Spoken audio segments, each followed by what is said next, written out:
네, 자, 두 번째 시간은 다니엘서 말씀을 이어나갈 건데, 다니엘 본인의 성경책으로 9장 펴셔서 24절부터 27절까지 같이 읽고 말씀을 중심으로 먼저 말씀을 나누도록 하겠습니다.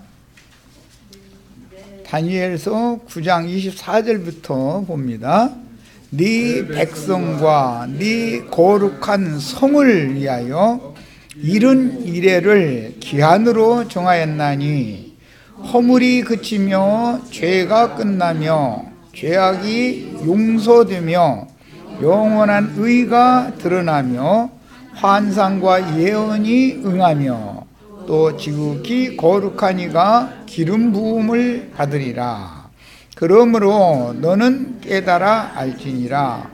예루살렘을 중건하라는 영이 날 때부터 기름 부음을 받은 자 곧 왕이 일어나기까지 7 이래와 62 이래가 지날 것이요 그 곤란한 동안에 성이 중건되어 광장과 거리가 세워질 것이며 62 이래 후에 기름 부음을 받은 자가 끊어져 없어질 것이며 장차 한 왕의 백성이 와서 그 성읍과 성소를 무너뜨리려니와 그의 마지막은 홍수의 휩쓸림 같을 것이며 또 끝까지 전쟁이 있으리니 황폐할 것이 작정되었느니라. 그가 장차 많은 사람들과 더불어 한 이래의 동안의 언약을 굳게 맺고 그가 그 이래의 절반에 제사와 예물을 금지할 것이며 또 포악하여 가증한 것이 날개를 의지하여 설 것이며 또 이미 정한 종말까지 진노가 황폐하게 하는 자에게 쏟아지리라 하였느니라 하니라.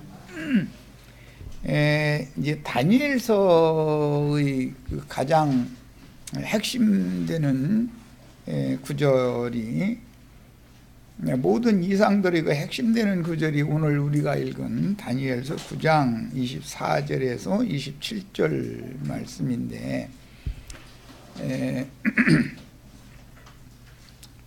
말라기 선지자의 말라기서 이후로 광야 사역자였던 침례 요한, 사가랴의 아들 침례 요한에게 하나님의 말씀이 임하기까지 그 기간 동안은 이제 500년 역사인데 그 500년 동안에는 우리가 사용하는 이 성경에는 빠진 내용이 로마교 성경에는 마카베오 상하라고 하는 2권의 책이 여기를 채워주고 있어요. 그런데 우리들이 사용하는 성경에는 그 내용이 빠져 있죠. 바벨론 포로가 예루살렘과 유다 나라가 이제 망하고 바벨론 포로가 70년 만에 마치리라라고 예언된 선지자의 예언을 지금 다니엘에게 계시를 다시 해 주셔서 70년이라고 하는 그 연수를 71회라고 하는 계시로 이것을 연결해서 다니엘 선지자에게 보여주신 내용이에요. 그런데 오늘 읽은 다니엘서 9장 24절로 27절까지 그 내용에 보면 7 이래, 그 다음에 62 이래가 나왔고 70일이니까 한 일회가 또 유예 기간으로 남아있게 되겠죠, 당연히. 지난 시간에 이 7이라고 하는 이레라고 하는 건 창세기 1장에서부터 계속해서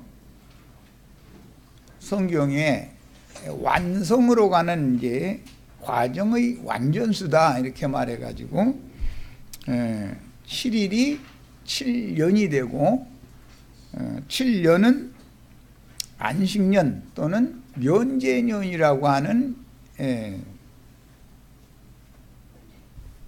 한 주기의 기간이 되어졌고, 그 제7년 면제년 안식년이 7번 지나가고 나서 첫 해는 희년이 오는 것이죠. 50년이 되죠. 그러니까 희년이 되는데, 여기에서는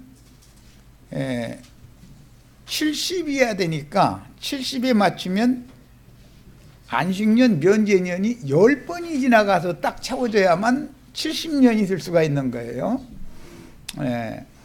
지난 시간에는 이제 이런 점을 이해를 시키기 위해서 성경이 70이라고 하는 것은 인간에게 인생의 날수로 주신 것을 비유적으로 말한다. 인간의 뭐 꼭 70년만 꼭 살다 죽는 것은 아니지만 성경은 이제 120이라고 하는 완성의 수로 가는 과정에 70이라고 하는 수가 중간에 있는 거예요. 그런데 이제 그것도 이루는 데는 뭐 3과 4가 더해져서 10배수하고 이제 여러 가지 복잡한 얘기가 있는데 그런 쪽에 시간을 이제 보낼 필요가 없다 싶어서, 모든 인생은 누구든 30년을 살다 죽든 뭐 80년을 살다 죽든 주님께서는 그의 모든 삶 가운데 하나님 앞에 득죄한 모든 범죄들을 회개하고 돌이켜서 사면 용서받을 수 있는 기회를 적어도 희년이라고 하면은 7번은 준다는 것이고, 10번을 준다는 건 이제 완전하게 준다라는 말이죠. 충만하게, 충분하게 준다. 그러니까 이 71회라고 하는 말씀을 이해를 할 때는 완전한 구원과 관계돼서 하는 예언이다 하는 거예요. 하나님께서 자기 백성들을 징벌하셔서 북왕조는 미리 시리아에게, 아수르에게 멸망을 미리 당했었고, 나중에 그 간증으로 남겨진 자들이 유다와 베냐민 두 지파를 통해서 세웠던 예루살렘과 유다 왕국인데, 예루살렘이 회파되고 유다 왕국이 멸망을 받았을 때는 바벨론이라고 하는 신제국으로 다 사로잡혀 갔다가 70년 만에 지금 다시 회복되어져 돌아올 수 있는 기간이 정해졌다라는 거예요. 이것은 세상 교계에서는 인간 날짜의 그 태양력의 70년 연수를 자꾸 계산을 하다 보니까 이런 말도 하고 저런 말도 하고 그러지만, 이것은 죄악으로 말미암아 하나님의 징벌을 받는 기간은 육신을 입고 사는 기간을 상징하는 거기 때문에 그 기간 동안은 죄에게 다 포로로, 죄에게 종노릇을 하러 잡혀가 있는 상태로 본다는 거예요. 여기에서 완전히 하나님의 것으로 돌아올 수 있는 그 기회를 70년 동안에, 즉 인생 사는 동안에 10번은 충분하게 기회를 주신다. 그래서 하나님은 어떻게 하시든 저주 아래에 있는, 형벌 아래에 있는 죄인들을 은혜이신 그리스도께로, 구원자께로 돌아올 수 있도록 하는 것을 염두에 두고 이런 예언을 깨닫게 하신 것이다 하는 거예요. 그런데 이제 이런 구속사에 초점을 맞춰서 성경을 읽지 않는 사람들 중에 특히 이제 뭐 여호와의 증인들이나 안식일 교인들 중에 이제 이런 무리들이 이걸 몇 년도 몇 월 며칠 날 이제 여기에 자꾸 이제 촛대를 거기에 맞추는 거예요. 그러다 보니까 성경이 말하고자 하는 완전한 구속이라고 하는 개념이 왜곡되어 버리는 것이죠. 세상 나라의 무슨 날짜에 자꾸 거기를 주목하게 만들어 버리는 것이죠. 그것도 모두가 다 마귀가 진리를 혼잡시켜서 마땅히 구원받아야 될 영혼들을 엉뚱한 것에 이게 사로잡히게 만드는 그 자체가 또 바벨론에 포로 잡히는 것이죠. 바벨이라는 말은 언어가 말이 혼잡된다라는 말인 건데 진리의 말씀을 혼잡하게 가르침 받으면 그 영혼이 혼잡한 거예요. 어둠에 잡히는 거예요. 이런 거에 대해서 이해가 먼저 있으셔야 되겠어요. 오늘은 이제 자료를 좀 대충 지난번에 해드렸던 것이었기 때문에 간략하게 마치려고 이게 간략하게 했더니 이거는 이렇게 해가지고는 안 되겠다 싶어서 지금 자료를 조금 소상한 자료를 오늘 7페이지부터 해드렸나 5페이지부터 해드렸나 오늘 해드린 거. 그 지난번 자료 그 뒷부분은 이렇게 뭐 버리셔도 되고 똑같은 내용이지만 좀 오늘 해드린 것은 소상하게 이렇게 추가된 자료를 해드린 거니까 이렇게 가지고 말씀을 나눕니다. 우선 이제 문자대로 기록되어져 있는 다니엘 9장 24절부터 개략적인 윤곽을 잡는 말씀을 설명을 좀 하겠습니다. 네 백성과 네 거룩한 성을 위하여, 이것은 다니엘이 지금 품고 기도하고 있는 유다 백성과 예루살렘 성, 이것은 다니엘은 예수님에 대한 예표의 사람이니까 예수님은 항상 자기 땅, 자기 백성들을 품고 계신다라는 것을 알 수가 있고, 또 예루살렘 성을 항상 마음에 두고 계신다라는 걸 알 수가 있어요. 여기는 이때 당시는 역사상으로는 다니엘이지만 이 예언이니까 예수님에 대한 예표의 사람이다, 이렇게 이해를 하시면 돼요. 그런데 71회를 기한으로 정했다. 70년의 연수에 대해서 지금 깨닫게 하는 것이죠. 그런데 71회로 정했으니까 70을 7으로 배수한다라는 뜻이잖아요. 이것은 지난 시간에 말씀드린 것처럼 라멕은 징벌로 이것을 적용을 했고 77배의 징벌을 내가 내리겠다, 원수를 갚겠다라는 뜻으로 그렇게 했고, 하나님은 큰 은혜를 베푸셔도 끝내 은혜를 원수로 갚는, 대항하는, 진리를 대항하는 자들에 대해서는 77배로 징벌을 내리는 것은 뭐 당연한 거예요. 라멕의 한 그 예언의 말이 저주로 적용이 돼서는 안 되겠다 이거예요. 구원의 말씀으로, 은혜로 이것이 적용이 돼야죠. 그러면 하루에 70번씩 7번 용서를 받는 말씀으로 우리에게 이게 적용이 되어져야 이게 진짜 믿는 사람이다, 이런 말이에요. 그래서 지난 시간에는 아담의 범죄를 통해서 가인에게 내려진 징벌이 7배였는데 그것은 구약의 하나님의 선민들이었지만 선지자들을 보내서 말씀하신 그 선지자들의 말씀을 받지 않고 가인의 길에 행하는 모든 자들을 추종하고 따르는 게 이제 율법 사제들의 말을 따르는 건데, 그런 자들은 율법이라는 것은 정죄하고 죽이는 법인데 형벌을 7배로 내린다라는 뜻이다. 그러니까 그것은 구약 백성들에게 가인에게 예언된 7배의 형벌은 구약 백성들에게 최종적으로 내려진 것이고, 신약 백성들에게는 그만큼 77배의 은혜가 임했는데도 은혜를 원수로 갚고 받아들이지 않으면 당연히 최종 심판에 가서는 77배로 형벌을 내리는 건 너무 당연한 거다. 이걸 지난 시간에 말씀을 드렸어요. 이 구속사적인 관점으로 이걸 이해를 하셔야 되는 거예요. 그러니까. 자, 그런데 이제 25절부터 봅니다. 24절에는 참 허물이 그치며 죄가 끝나며 죄악이 용서되며 영원한 의가 드러나며 환상과 예언이 응하며 또 지극히 거룩한 이가 기름 부음을 받으리라까지가 71회가 꽉 채워지는 것이 그게 목적이다. 지금 그 말이죠.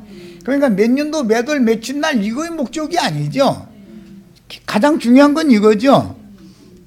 모든 인간들의 허물, 죄가 끝나고 죄악은 용서받고 영원한 의가 드러나고 환상과 예언이 응하고 지극히 거룩한 이께서 기름 부음을 받는 것에 맞춰져서 71회라고 하는 것이 지금 다니엘에게 환상이 이렇게 주어진 것이지, 예레미야 선지자에게는 바벨론 포로에서 70년 동안 포로 생활하다가 해방돼서 다시 돌아올 것을 정해진 건데, 이것은 신약의 용어로 말하자면 죄와 사망의 법인 율법의 저주에 묶여 있다가 생명의 성령의 법으로 해방받아서 하나님의 세계 안으로 구원을 얻는 것에 대해서 초점이 지금 맞춰져 있는 것이지, 몇 년도 몇 월 며칠 날 예수님이 무슨 어디로 무슨 산으로 어떻게 오느냐 마느냐 이런 것에 초점이 맞춰진 게 아니단 말이에요. 예. 이 지금 다니엘서를 하게 된 거는 지난번에 우연찮게 이 말씀을 우리가 지금 나누지 않았었기 때문에 나랑 이제 이 말씀을 나눈 지체들도 있지만 나는 다 기억하고 있지만 다 까먹었다고 할 것이고 보나보나 이제 들었던 분들은 새로 기억을 상기하셔야 되고, 오늘 이제 처음 듣는 분들은 다니엘서를 중요하게 다룰 필요가 생겨서 지금 예레미야에 가를 하다가 여기를 하게 된 거기 때문에 잘 말씀을 잘 복음으로 받아들이시기를 바라요. 모든 말씀은 구속을 위한 구속사의 말씀인 것이지 무슨 날짜를 따지고 무슨 몇 년도 몇 월 며칠 날이고 어느 장소를 따지고 어디로 뭐가 오고 그런 것에 초점을 맞추는 게 아니다는 거예요. 죄인들이 아담 이후에 저주가 임한 땅에 살던 죄인들이 어떻게 하나님의 은혜를 받아서 구원을 얻느냐, 여기에 모든 말씀이 초점이 여기에 맞춰져서 기록이 된 거예요. 모든 말씀을 이런 기준을 가지고 읽어야 되는 거예요. 성경의 목적을 가지고. 자, 이건 여러 번 부탁했어요. 이제 25절로 갑니다. 그러므로 너는 깨달아 알지니라.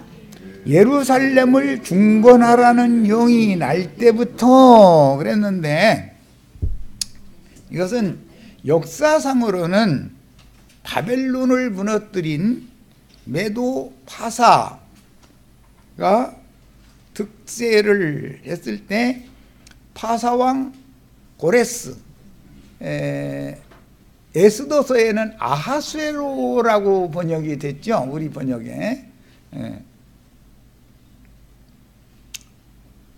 그 아하수에로 왕 때 크록세르스라고 하는 그걸 이제 아하수에로라고 한글 번역 음력을 하다 보니까 이렇게 발음을 그렇게 했는데, 그런데 그 사람이 칙령을 내렸다 이거예요. 메대와 연합해서 바벨론을 무너뜨리고 명실상부하게 페르시아 제국, 파사 제국을 세웠어요. 그 사람이 아하수에로라고 번역된 크록세르스라고 하는 왕인데, 인도까지 127도를 다 다스리는 세계 대제국의 군왕이 됐었다는 거잖아요. 그 사람이 너희는 돌아가서 성을 건축을 하고 재건을 하고 성전을 다시 지어라. 특히 그가 이제 지시를 한 것은 성전을 다시 지라는 거였었죠. 그 명령이 난 후에 유대의 역사에서는 돌아온 무리를 격려해 가지고 성을 세운 이야기는 느헤미야고 성전을 세운 얘기는 에스라서죠. 에스라서는 무엇을 중점으로 다뤘다고요? 성전을 세우는 이야기를 해요, 에스라서는. 그런데 에스라서 다음에 이어지는 건 느헤미야서죠. 느헤미야서는 뭘 중점으로 다뤘어요? 성벽을 건축하고 문짝을 해다는 것이 중심이에요. 성전을 건축하는데도 많은 어려움이 있었어요. 도비아와 산발랏 등 이런 사람들이 회방이 있었었고, 그런데 성전 건축하는 것은 7일의 동안에 그래도 어렵지만 그건 했지만, 성벽을 건축을 해서 성을 완성시키는 것은 62일이라고 하는 긴 기간이 지나갔다는 거예요. 그런데 이것은 다 이제 상징이죠. 그러니까 주님께서 참 성전인 자신의 몸을 주기라는 의미로 이 성전을 허물라, 그리하면 내가 사흘 동안에 다시 일으켜 세우리라 해서 요나의 표적, 이 다니엘의 예언, 이런 것을 이루어서 부활하신 그리스도의 몸을 다시 세우는데, 인자 예수의 몸 성전보다 더 확장된 성전은 더 크고 온전한 천장막 성전이다. 이제 히브리서는 이렇게 표현을 했는데, 이것은 온 우주에 세운 그리스도의 몸인 교회를 세울 것을 말한 것이단 말이에요. 그러니까 성전 건축에 관한 것, 즉 모교회를 세우는 내용을 중점으로 다룬 것은 에스라서를 보면서, 이것은 주님이 교회를 세우라는 명령을 고레스가 돌아갈 무리들에게 명령한 것은 먼 훗날 예수 그리스도의 성령께서 당신의 몸된 교회를 세우라고 사도들을 파송하는 말씀으로 이제 적용이 되기 때문에 이런 이제 연결성을 잘 이해를 하셔야 돼요. 예루살렘과 안디옥에 두 모교회가 세워졌죠. 할례자들에게는 예루살렘 교회가 모교회인 것이고, 무할례자들에게는 안디옥 교회가 모교회예요. 그러면은 많은 자녀들 교회, 많은 이제 부녀들 교회가 또 있게 마련이겠죠. 어머니 교회가 있으면 어머니의 그 요한일서에 보면은 요한 사도의 자녀와 요한 사도의 편지를 받는 교회가 자녀를 낳죠. 내 자녀들이 네 자녀, 내 자녀, 이런 표현이 나오죠. 요한 사도의 자녀가 요한 사도의 편지를 받는 교회의 자녀잖아요. 믿는 신자들을 이렇게 표현하는 거잖아요. 그래서 항상 예수의 몸은 확대되어져서 그리스도의 몸으로 온 우주에 세워져야 된다. 전 지구상에 세워져야 된다 말이에요. 예루살렘에만 지역적으로 세워지고 안디옥에만 지역적으로 세워지는 것이 하나님 뜻이 아니죠. 다만 그건 모교회죠. 여기에서 사도들을 파송해서 더 많은 교회들을 온 땅에 세우는 거예요. 해가지고 그리스도의 몸을 이제 세우는 거예요. 이것이 예루살렘을 중건하려는 영이 날 때부터 역사상에는 파사왕 고레스가 예루살렘 성전과 예루살렘의 성벽을 다시 세울 것을 명령한 것이단 말이야. 그것은 먼 훗날 예수님이 성전된 새 우주, 당신의 몸인 교회를 세울 것을 사도들에게 분부하신 다음에 파송하는 것으로 영적 적용이 되는 얘기다, 그런 말이에요. 이해하셨죠?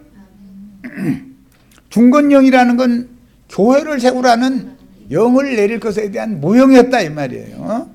중건령이라는 건 성전과 성을 다시 세우라는 명령이었는데 그것은 비유였다는 거예요, 구약성경에는.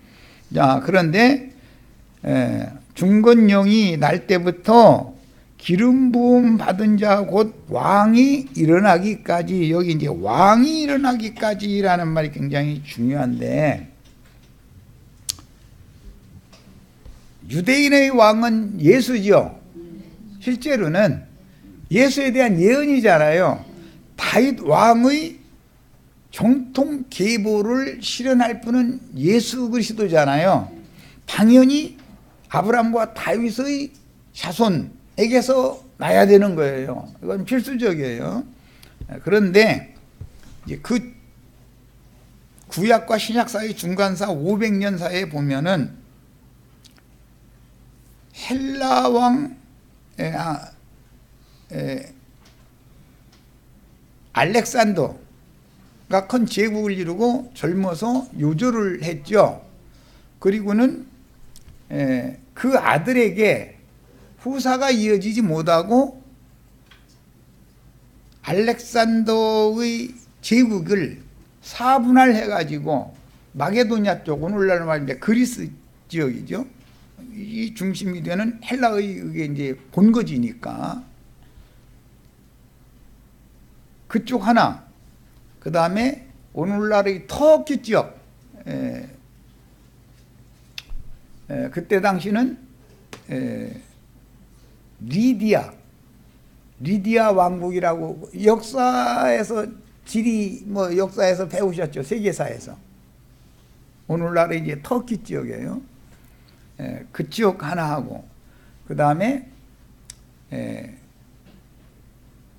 시리아, 오늘날의 시리아가 중심이 되는데 제일 넓은 영역, 저 동쪽으로 뭐 인도까지 했었으니까 뭐 이란을 포함해서, 그러니까 이제 넓은 영역 시리아 지역 하나 하고 애굽 지역하고 이렇게 이제 다스리는 그 네 장수에 의해서 알렉산더의 제국이 분할 통치가 됐었어요. 그러다가 시리아 왕이 헬라 지역과 리디아 지역을 통합을 먼저 하고, 그리고 나서는 이제 힘이 생기니까 애굽과 전쟁을 해가지고 전 세계를 다 이제 자기 휘하에 다 두려고 전쟁하는 얘기가 이제 그 다니엘서 10장, 11장에 나오는 얘기예요. 이제 북방왕은 시리아 왕이고 남방왕은 애굽 왕이에요. 이제 그 두 세력 간에 이제 다툼이 있어요. 가장 중요한 것은 세계를 제패하고 나면 반드시 영화로운 땅에 들어가서 권리 주장을 하는 거예요. 여기는 내 땅이다 이렇게.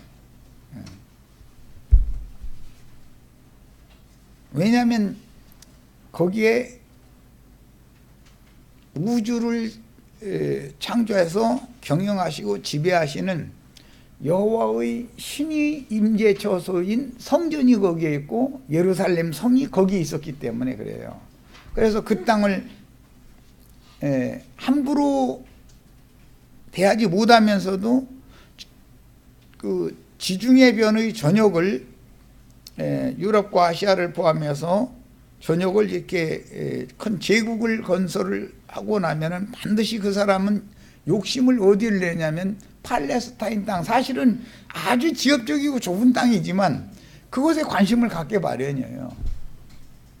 그런데 그 중에 시리아의 황제 보고는 안티오쿠스라고 그러죠.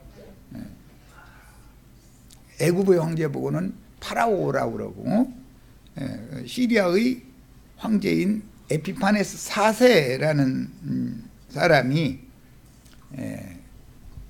영화로운 땅을 지배권을 주장하기 시작했어요.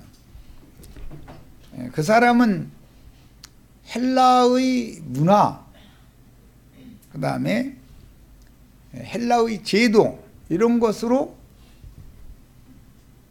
자기가 힘으로 정복한 그 큰 제국을 다스려야 한다고 아주 철두철미하게 믿는 사람이었어요. 그 사람이 이제 기띔이라고 나오는 오늘날은 이제 이탈리아예요. 로마, 신흥국에게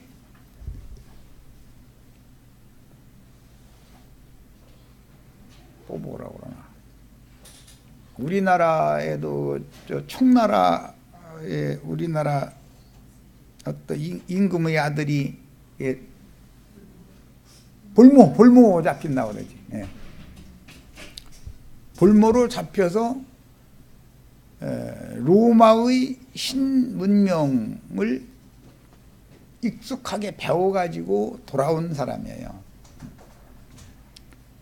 헬라 문명은 이미 아는 사람이고, 로마는 자신들이 근본적인 그 문명국이 아니었기 때문에 헬라 문화를 받아들여가지고 계속 발전시킨 나라가 로마 제국이죠. 예.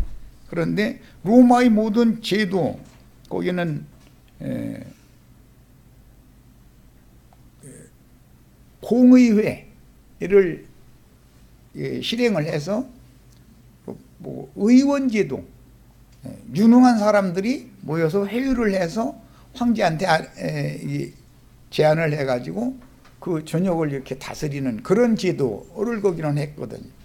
그러니까 로마가 훨씬 더 발전된 그런 제도를 가지고 있었던 거예요.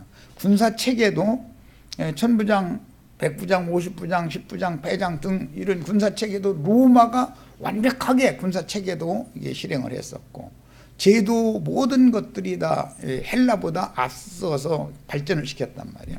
그런 걸 다 배우고 온 사람이에요. 그 사람이 이제 팔레스타인 땅에 자기의 지배권을 주장을 하며 헬라 문명을 로마화시킨 헬라 문명이죠. 신식 헬라 문명을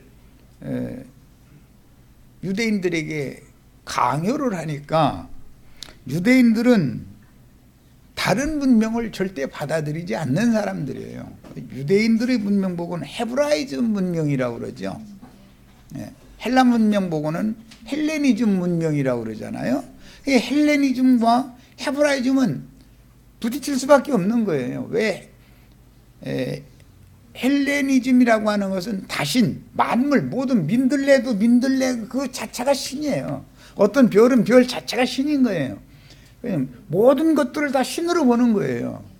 그런데 그 신 중에 으뜸이 누구냐, 어떤 신이 모든 이 만물을 지배하느냐, 이걸 다루는 것이 이제 다신주의 사상이 헬레니즘 문명이고, 유대인들은 여호와신, 우주의 주인은 여호와다, 유일신 외에는 절대 받아들이질 않기 때문에 다른 신은 그건 신으로 취급도 안 해준단 말이에요.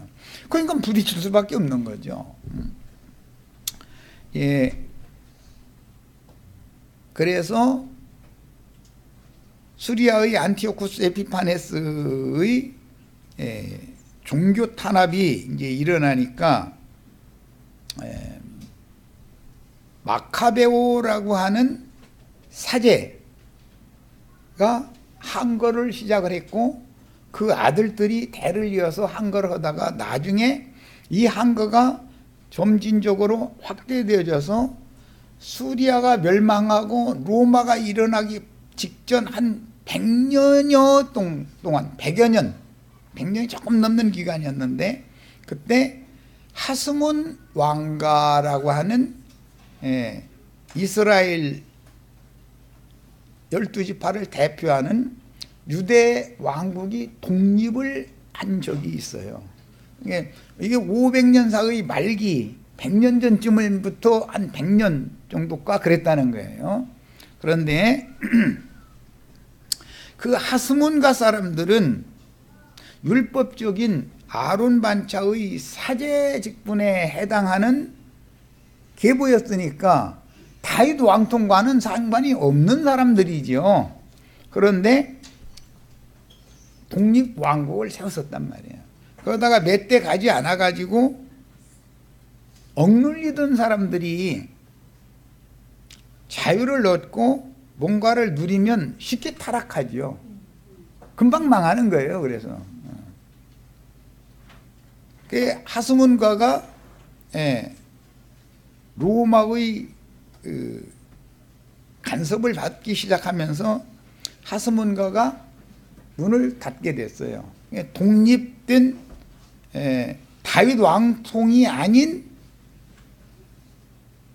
마카베오 왕가지요. 마카베오 그 후손의 왕가니까 하스몬가라고 그래요. 그런데 그게 쉽게 망하고 로마는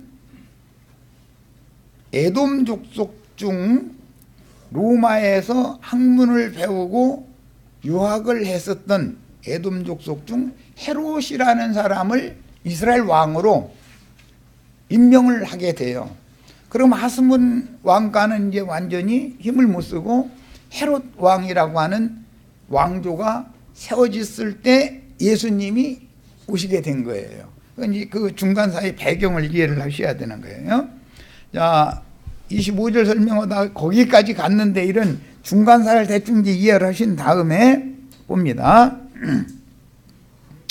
25절 예루살렘을 중건하라는 영인할 때부터 기름 부음 받은 자 곧 왕이 일어나기까지 할 때 여기 이 왕은 예수님을 염두에 두는 말이지 헤롯 왕을 염두에 두거나 또는 하스몬 왕가 일시적으로는 독립을 했었으니까 하스몬 왕가의 왕을 말하는 것이 아니에요. 그런데 역사상에는 이런 일이 있었다 이거예요. 자, 그러면 이제 이 하스몬가의 왕가나 또는 헤롯의 왕가 또는 로마가 대제사장, 대사제를 임의로 레위 지파 사람도 아닌데도 임의로 바꾸는 거예요.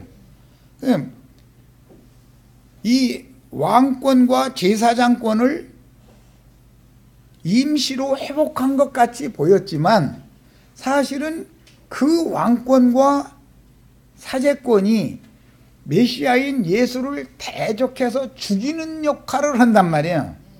이것을 잘 이해를 하셔야 돼.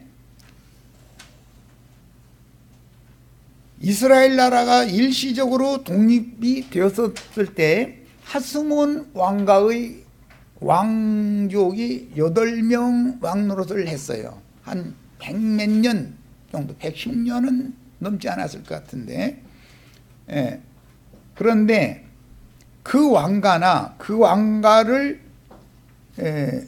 무너뜨리고 로마가 무너뜨린 게 아니라 그 왕가를 패해버리고 헤롯 왕을 다시 세웠죠. 자, 이 두 왕이라고 하는 것은 다윗의 왕가가 아니다 이거예요. 이것을 잘 이해하셔야 돼. 예수님이 이제 다니엘서 9장 여기 24절로 27절 사이에 나오는 말씀을 마태복음 24장 15절에서 재인용을 하시는데, 그러므로 멸망의 가증한 것이 서지 못할 곳에 선 것을 보거든 괄호가 있고 읽는 자는 깨달을진저 그때 유대에 있는 자들은 산으로 도망할지어다 이렇게 말씀하셨죠. 거기 예수님이 말씀하신 멸망의 가증한 것이라고 하는 것은 하스몬 왕가의 왕들, 그들은 왕권과 사제권을 겸해서 독립, 이스라엘 일시적인 독립국 때에는 왕노릇 하면서 원래는 사제했었어요. 그러다가 독립전쟁을 해서 이기니까 스스로 자칭 왕이 된 거죠. 그래가지고 이제 왕위를 물려줬었던 게 후손들한테. 그런데 그것은 다윗 왕국의 왕권 계통이 아니단 말이에요, 전혀. 그런데 스스로 신전에서도 머리가 되고 왕궁에서도 머리가 되고 왕권과 사제권을 혼자 다 갖게 됐단 말이에요. 이런 사람들이 누구냐면 멸망의 가증한 것이다 이거예요. 이게. 이것은 오늘날 세상 교계의 교황권을 이어받은 목사제도의 사제권이라고 그러는데, 이 사람들은 큰 예배당이나 자기 예배당의 종교 체제를 세우고 나면 그게 자기 왕국이죠. 뿐만 아니라 사제 노릇도 하잖아요. 겸해서 지가 제사장이라고도 그러잖아요. 그런데 그들의 세계에서는 그가 왕이거든 또. 그래서 음녀의 7머리는 사제이면서 왕족이라는 거잖아요. 이들이 다 예수님이 예언하신 멸망의 가증한 것에 대한 표상이 된 것이다 말이에요. 실제 왕은 다윗의 뿌리이며 다윗의 가지, 다윗의 자손이 되시는 예수가 실제 왕이에요. 그래서 예수님을 부를 때 다윗의 자손 예수여라고 부른다라는 것은 헤롯 왕이나 하스몬가는 이미 망한 때였지만 하스몬가 때 만약 예수님이 오셨다면 다윗의 자손 예수여 그러면 그 사람들은 자기네들 가슴이 뜨끔하죠. 이런 예는 우리나라가 얼마 전에 전화무게라는 사람이 마침 그때 당시 이제 국가적인 큰 이제 사건이 벌어졌죠. 그러니까 이것을 다 조사를 해가지고 엄정하게 처리를 하는 사명을 자처에 한 거예요. 그런데 법적으로는 대통령을 권한을 대행할 분이 세워져 있죠. 국무총리였던 분이 대통령 권한 대행을 하기에 마련이니까. 그런데 자기는 그 사건에 대해서 수사나 해서 일처리나 하라는 건데 은근슬쩍 하다가 대통령 권한 대행하는 사람 이렇게 하세요 하고 조용히 물러나서 입만 닮으면 앞으로 뭐 생명을 보장해 주겠습니다. 뭔가 이제 했겠지. 당연히 뭐 그런 것은 난 자세히 모르지만 어쨌든 그러니까 그분이 입 딱 다물고서 가버렸잖아요. 그러고 대통령 자리를 지가 은근슬쩍 앉아버렸죠. 이런 방식으로 하스몬가의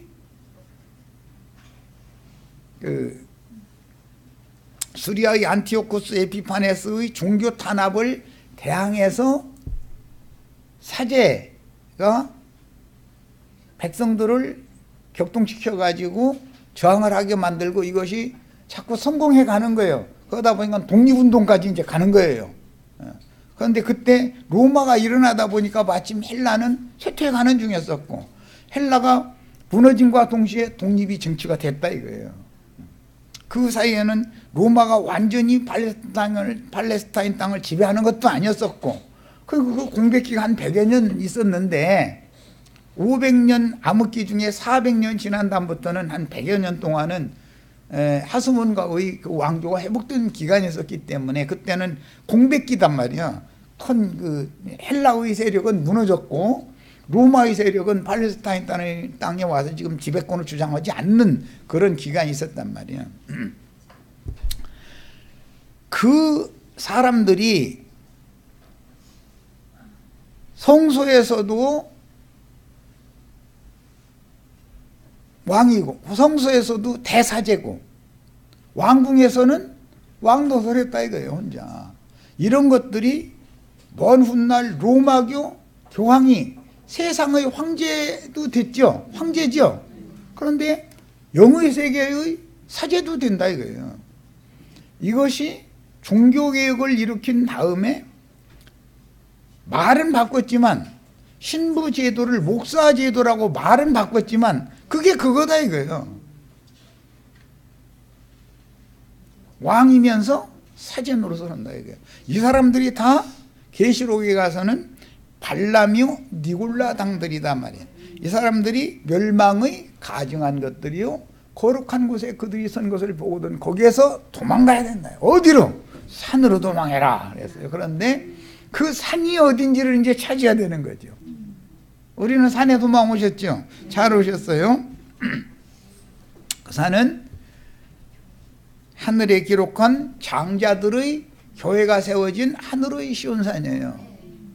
거기는 거룩한 순결한 등유가 나는 감람산으로 상징이 됐어요. 거기로 도망가서 거기에서 양육을 받아야 되는 거예요. 자 이제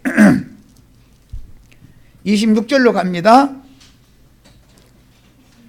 62일에 후에, 그러니까 7일에는 성전을 건축하는 기간이었었어요. 예표예요. 62일에는 성벽을 다시 수축하고 문짝을 다 다시 해서 다는 거예요. 그래야만 예루살렘 성이 회복되는 거죠. 실제는 성전만 건축하는 것이 목적이 아니잖아요. 예루살렘 성을 중건하라는 영이어야 되는 것이지요. 그죠? 성전만 뚱실은 있으면 안 되잖아요. 성벽이 둘러싸여 있어야 되는 거지. 자, 그래서 이제 62일에가 지나니까, 즉 성벽까지 완공이 되니까 기름 부음 받은 자가 끊어진다는 거예요. 이것은 역사상에는 하스몬가가 자칭 스스로에게 기름 부었는데, 저희가 제사장이고 저희가 왕도 됐고 했으니까 스스로에게 다 기름을 부었는데, 그리고 또 이제 그 사람이 다 하는 말이 선지자의 말이라고 이렇게 강요를 했으니까. 그런데 하스몬가가 이제 끝났고 로마에 의해서 로마의 간섭이 시작이 되면서 이제 100년이 지난 다음에요, 헤롯을 왕으로 세웠어요. 그런데 헤롯은 하스몬가 사람도 아니고 에서 족속이에요. 에돔 족속이에요. 그러니까 하스몬가 사람이든 헤롯 가문 사람이든 다윗의 자손이 아니죠. 왕이 아니잖아요. 제사장도 아니고 선지자도 아니죠. 자칭이지 다 스스로.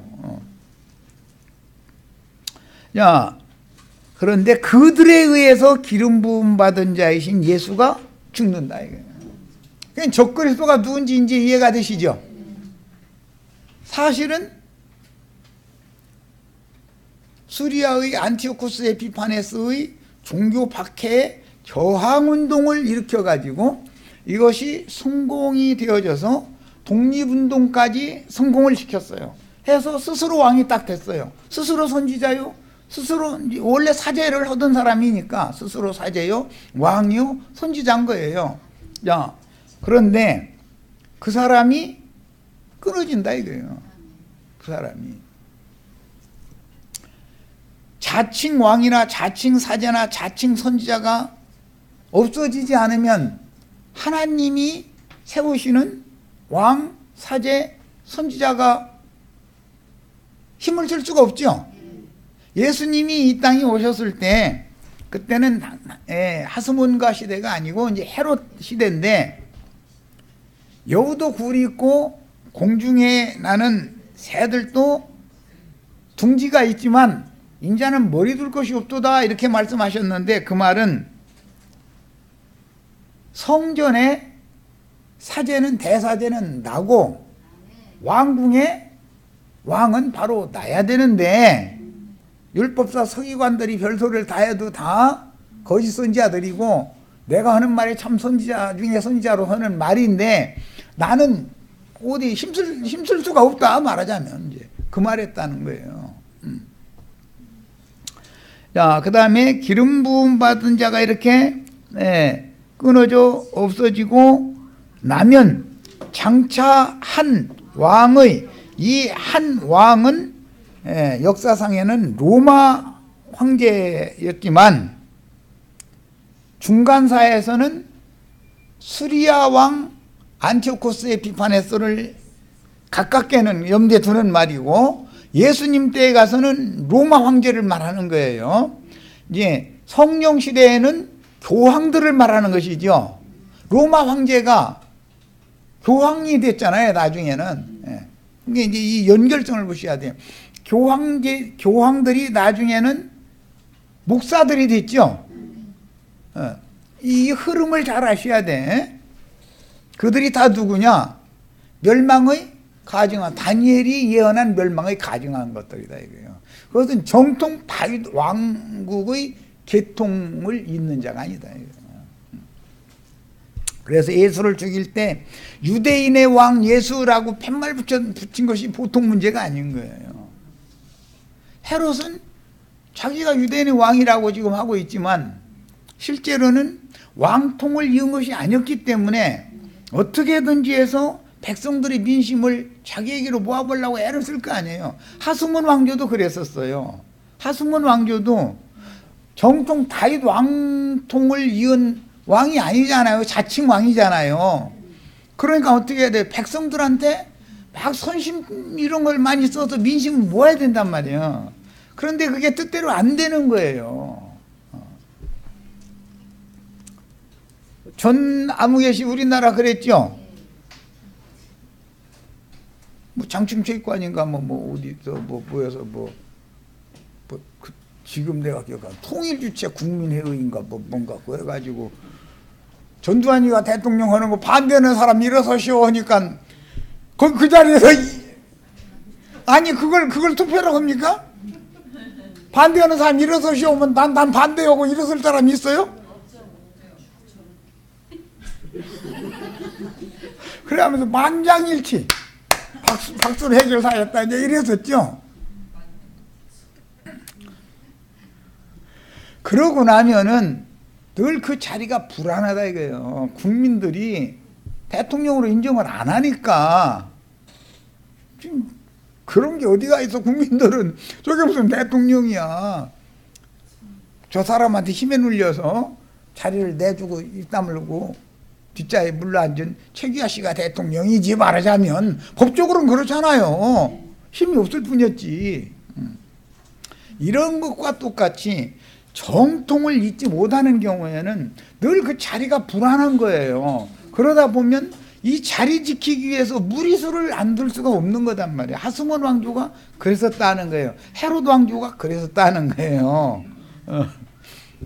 그래서 유대인의 왕 예수의 확고한 그 왕이 세워지는 것이 두려웠기 때문에 헤롯이 유대인의 왕 예수가 태어났다라는 다윗의 자손 예수가 태어났다라는 말을 듣자마자 어린아이들 다 죽이라는 명령도 내리고 다 자리 지키는 것이 불안하니까 그런 거잖아요. 그 배경을 지금 설명하려고 그래요. 뭐 기독교계의 교황들이나 세상과 손잡은 정치 목사들은 늘 그 사람들은 자기 그 당회장 자리를 불안하게 생각해요. 부목사님이 설교를 더 잘해서 인기를 얻었다 그러면은 무슨 핑계를 대서든지 쫓아내야 되는 거예요. 자기보다 설교를 더 잘하면 안 되는 거예요. 자기가 하라는 대로 종노릇만 잘해줄 사람들을 부목사로 둬야 되는 거예요. 그 사람들은 그 자리 지키는 게 그렇게 불안해. 그런데 나는 내 자리 좀 어서들 좀 찾아왔으면 좋겠어. 다들. 그래야 되잖아요. 더 큰 일도 다 해야 되니까. 예수님 자기 자리 지키는 것이 불안했다면 너희는 나보다 더 큰 일을 한다라고 말씀하실 필요가 있어요, 없어요? 그게 완전히 다른 거예요. 정통이니까 그러는 거예요. 자, 26절은 이제 이것이 중점이에요. 자, 그 다음에 장차 한 왕의 백성이, 이건 이제 로마 시대에는 타이터스라고 하는 사람이었고, 가깝게는 수리아의 안티오쿠 에피파네스 3세. 이제 여기에는 이제 흑막이 좀 있어요. 그 3세는 이 4세, 안티오쿠스 에피파네스 4세의 형이에요.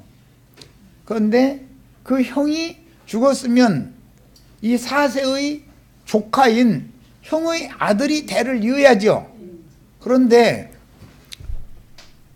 형의 아들을 자기 대신 로마로 불러들이는 거예요. 낌새가 형이 곧 죽게 생겼다 싶으니까 이 머리가 잘 돌아가는 사람이죠.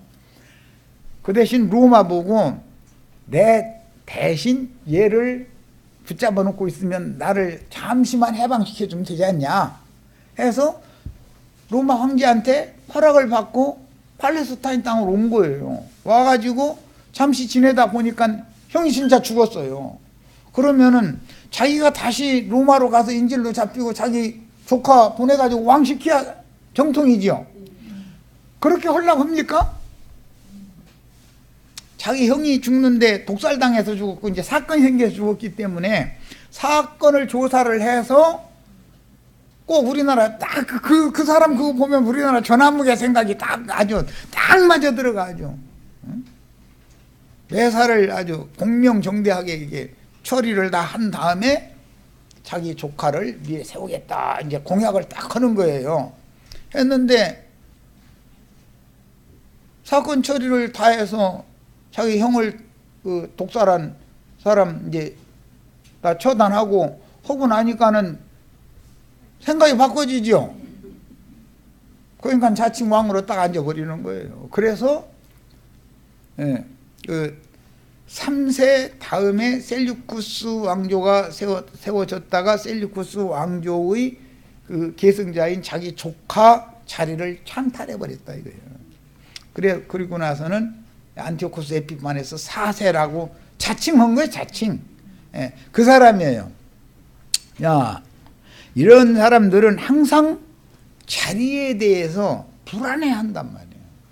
왜? 정통이 아니니까. 자기 조카 자리를 뺏은 거잖아요. 우리나라 조선시대 조선사 잘 아시죠? 세조라는 사람이 단종 죽였죠. 자기 원래 그 문종의 아들이니까 단종이 대를 이어야 되잖아요. 그런데 지 조카 자리 지가 차고 꿰차는 거예요. 정치는 물론 잘했지만 그때 당시로 보자면 정치는 잘했지만 정치를 잘하고 못하고가 중요한 게 아니라 정통이냐 아니냐가 이렇게 중요한 문제다. 그럼 늘 불안하다 이거예요. 그 자리가 혹시 밀란이라도 일어난다든지. 그 군대를 막 주시하는 거예요. 군대를. 왜냐하면 반역을 일으킬 우려가 많아. 자기가 반역으로 나라를 빼앗았으니까 자기가 반역당할 것을 늘 불안할 수밖에 없는 거잖아요. 이런 이제 그 중간선을 이해를 잘 하시고, 자, 그 다음에 기름 부음 받은 자가 끊어질 것을 장차한 왕의 백성이 와서 이건 이제 가깝게는 수리아 왕 안티오쿠스 에피파네스였었고, 이제 시간이 지난 다음에 예수님 때에는 로마의 칼리큘라라고 하는 황제의 수하에서 타이터스라고 하는 장군이 예루살렘을 무너뜨리게 됐죠. 그 예루살렘 무너뜨리고 나서 본국으로 돌아가가지고 칼리큘라가 죽으니까 지가 또 스스로 왕이 딱, 예, 스스로 왕이 아니라 거기는 공화정이었으니까 이렇게 세움을 받았죠, 이제. 그래서, 타이터스 황제가 됐어요. 자, 그 성읍과 성소를 무너뜨리려니와 두 단계로 말씀했어요. 수리아 왕도 이 짓을 했고, 로마의 타이터스도 이 짓을 했다 이거예요. 자, 그의 마지막은, 그래, 너에게 그의라고 하는 것은 여성, 지난 시간에 처음에 자료해드렸을 때 그녀의 마지막은, 그리고 여기서 말하는 그의 마지막은 그 성읍과 그 성소를 말하는 거예요. 한 왕의 백성이 무너뜨린 성읍과 성소의 마지막은 홍수의 휩쓸림 같을 것이며 했는데, 예루살렘 가깝게는 스룹바벨 성전과 예루살렘 느헤미야가 수축한 성벽이 다 무너진 거예요. 안티오코스 에피파네스에게. 그것을 헤롯 시대에 로마의 힘을 빌려서 성전을 다시 건축하고 예루살렘 성벽을 다시 수축을 했죠. 그때 예수님 오신 거예요. 야, 이제 그 성전이나 성벽을 건축을 하게 하였던 그때 당시의 그 이방의 황제들의 목적은 에스라서에도 나오고 느헤미야서에도 나오는데, 자기의 아내와 자기 아들들의 그 번영을 위해서 기도하는 집으로 그걸 세우라고 했었던 것이지, 여호와 하나님께 제사하라는 뜻으로 한 게 아니었었죠. 이런 것을 잘 이해를 하셔야 돼. 그러니까 오늘날 로마교의 교황이나 개신교계의 무슨 총회장 뭐 당회장 등등 해 쌓는 사람들은 자기와 자기 아들들의 안위와 영광을 위해서 기도하는 집이지, 그게 교회라고 명칭을 하지만 그런 집이지, 예수 그리스도께 거듭난 영으로 자기 자신을 산제물로 드리는 참제사를 드리는 집이 아니죠. 사람의 손으로 지은 집이라는 건, 성전이라는 건 이런 기본 원리를 아셔야 돼. 그래서 사람의 손으로 지은 그런 성전에서 왕 노릇하고 사제 노릇하고 선지자 노릇하는 사람들은 다 그게 멸망의 가증한 것이다 이래요. 그게 이것을 정확하게 아셔야 되는 거예요. 그래서 한 왕의 백성이 와서 무너뜨린 성읍과 성소의 마지막은 홍수에 휩쓸림 같을 것이다. 그러니까 이 말은 예수님의 때에는 돌 위에 돌이 하나도 첨놓이지 않고 다 무너뜨려진다. 홍수에 엄몰된 같이 완전히 파괴돼 버린다, 그런 말이에요. 그러니까 사람의 손으로 지은 성전이나 물질적인 예루살렘 성벽이 무너져야 된다는 거예요? 그냥 계속 세워져 있어야 된다는 거예요? 하나님의 뜻은 무너져야 된다는 거예요. 거기에서 일시적으로 자칭 왕, 자칭 사제들이 힘을 할지라도 그것은 다윗의 왕국을 정통으로 잇는 예수 그리스도의 왕 되심과 그리스도의 사제 되심과 그리스도의 선지자 되심을 대적하고 회방하는 자들인 것이지, 그분을 예수를 세우려는 자들이 아니다라는 말을 하는 거예요. 이게 굉장히 중요한 예언이에요. 그러니까 기독교계는 나처럼 성경 해석하지를 않아요. 그러다 보니까 무슨 몇 년도 무슨 날짜가 어떻고 이런 쪽으로만 자꾸 빠지는 거예요. 하나님의 뜻은 예수 그리스도, 하나님이 영원히 갈 성전, 처소인 예수 그리스도의 몸은 이 멸망의 가증한 것들에 의해서 무너뜨리고, 그리스도의 더 크고 온전한 하늘의 참장막 성전을 세워서 영원히 거할 것을 하나님은 영원 전부터 계획하고 계셨기 때문에 이것을 이루어야 된다 이 말이에요. 성전이 무너지고 율법 사제권이 무너지고 율법 자칭 왕들이 왕권이 무너지면 율법 제도는 다 폐해지는 거죠. 안식일 절기는 남아있는 게 아니죠.